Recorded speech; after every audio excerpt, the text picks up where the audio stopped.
The truth I've learned about healing is that sometimes the people who hurt us aren't villains. Sometimes they're wounded people carrying their own pain.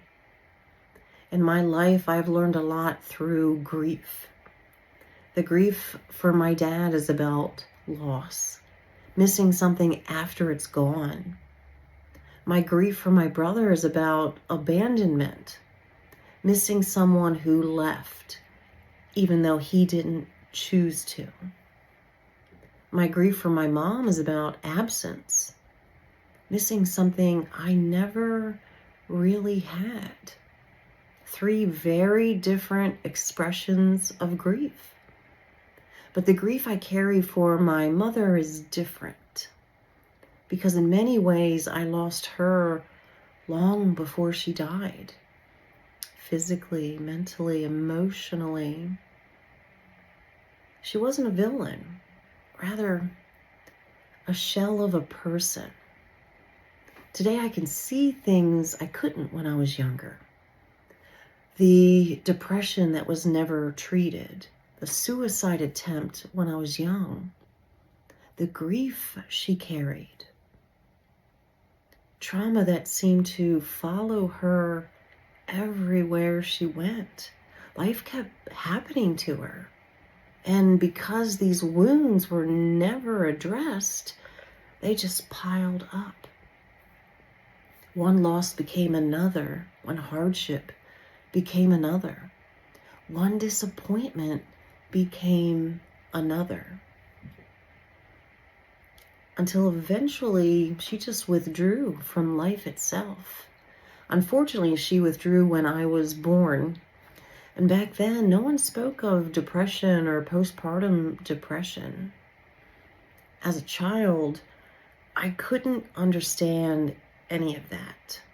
I only knew what it felt like to need my mother. I could see her, but she still wasn't there for me. Maybe you know that feeling too.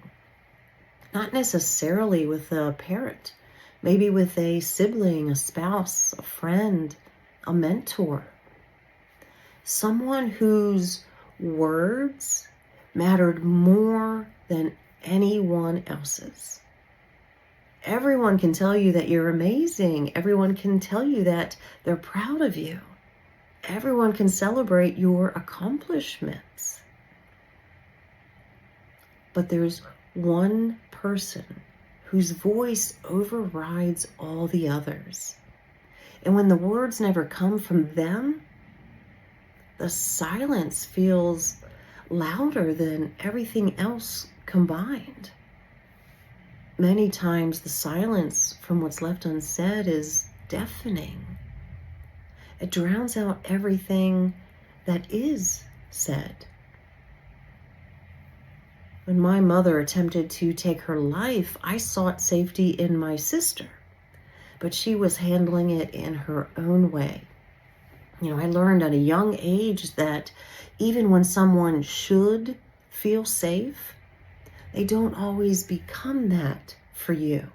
And that's not their fault. It's not your fault. It's unhealed generational patterns. People carrying wounds they never learned how to heal. Waiting for what you need creates an exhausting loop, a loop that keeps you stuck, a loop that fragments you. You get stuck waiting, expecting, hoping. This is the time. I know they're going to say it this time. And then we start telling ourselves stories.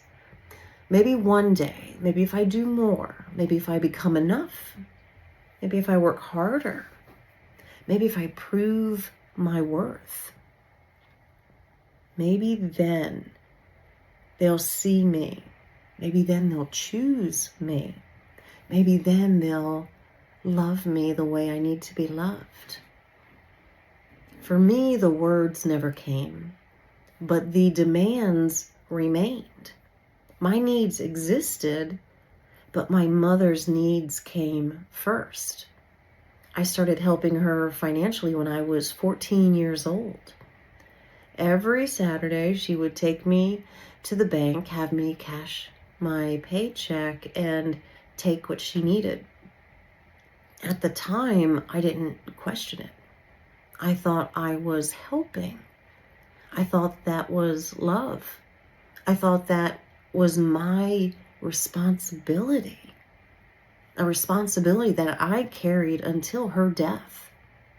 But it wasn't something I should have ever carried.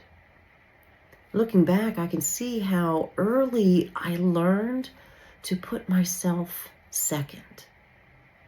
How early I learned that someone else's crisis mattered more than my own needs. That pattern followed me for years, long after childhood ended, long into adulthood, long after I thought I'd moved on. Because when we don't heal the wound, we recreate the pattern, not intentionally, automatically, subconsciously. That's what unhealed wounds do. If you do not interrupt the cycle, eventually the waiting becomes a belief system. It starts to sound like, I'm not good enough. I'm unlovable. I'm undeserving. I'm a failure. For me, that belief that followed me through life was simpler and possibly more dangerous.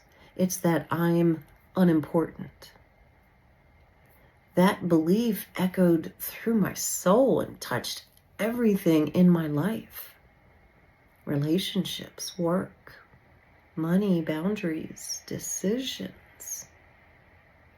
Waiting for something that never came taught me that my needs could wait. My dreams weren't important. My life could wait. My financial freedom could wait. And that's the trap. Eventually, you need to stop waiting for someone else and start waiting on yourself. The truth is this: you were never wrong for needing what you needed. You weren't too much. You weren't asking for something unrealistic. You were asking for something deeply human. Love, safety, support, encouragement, pride, connection. The real healing begins when you stop asking whether you deserve those things, because you did then and you do now. The question becomes, what do you do when they never come through for you? At some point, you have to stop trying to get someone else to say the words you're unwilling to say to yourself. It's not about moving on because they didn't matter, but because your life does matter. You have to learn how to be proud of yourself, even if no one taught you how. You have to learn how to love yourself, even if it wasn't modeled. You have to learn how to create safety, even if it was never given. That's the work. Not pretending it didn't hurt, not rewriting history, not convincing yourself everything was okay, but refusing to let someone else's silence become your truth. I do love my mom. I always have, I always will. The interesting thing is that as I've healed, I've developed more compassion for her. You know, I feel that I understand her more now than I ever did when she was alive. I see how much pain she carried. I see how overwhelmed she was. I see how wounded she was. Having more understanding of her story doesn't erase mine, but it does expand it. Compassion allowed me to stop seeing my mother as a villain in my story and start seeing her as a wounded person who never found her way out of her own pain. My mom and I had a bond that's difficult to explain. I just don't spend my time trying to understand why things happened the way they did anymore. I spent years doing that. Healing wasn't found in understanding everything. Healing was found in accepting what was. My healing journey began long before I healed this particular wound, but sitting with it changed me. Compassion grew. Understanding grew. Acceptance grew. But most importantly, I stopped waiting. And that's when everything changed. Awareness demands participation. The way I contributed to my healing was to stop waiting. And when you decide to stop waiting for your own healing, that decision will shift everything. I'm curious, what are you still waiting for? An apology, approval, recognition, closure, permission, love? Sit with that for a moment. And as you sit with it, notice what happens in your body. Does something tighten? Does it feel heavy? Does something soften?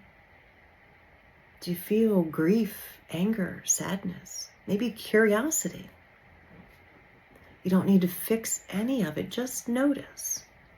Awareness is the first step toward healing. And healing begins the moment you stop waiting for someone else to do the work that only you can do. Until next time. And remember to learn what you can about yourself now. Soon the moon is going to ask us to live what we've learned.